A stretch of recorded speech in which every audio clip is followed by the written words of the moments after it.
आता मी कॉलेजहून आलोय आणि कॉलेजहून आल्यानंतर तुम्हाला गोट्याची हाल दाखवतो. म्हणजे हाल म्हणण्यापेक्षा गोटा किती क्लीन आहे. हे बघा इथं शेण दिसतंय का बघा.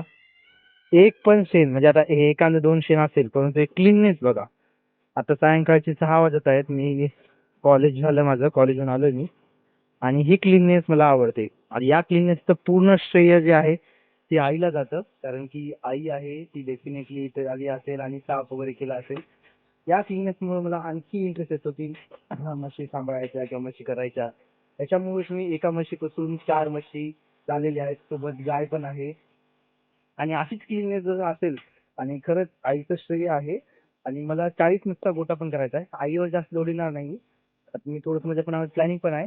हे जे इकडे दिसत आहे, इकडे मला मुक्त गोटा करायचा आहे.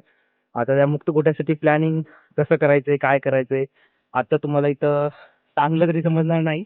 परंतु कनेक्ट राहा. पुढच्या दिवाळीपर्यंत नक्की मला मुक्त गोट्यामध्ये उतरायचं आहे. कारण की बंदिस्त गोट्यामध्ये फायदे पण आहेत, नुकसान पण आहेत.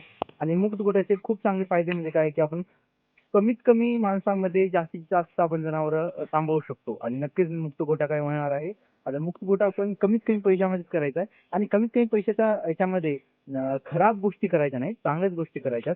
आता कशा पॉसिबल आहेत हे जाणून घेण्यासाठी चॅनलला फॉलो करून घ्या. भेटूया पुढच्या व्हिडिओमध्ये.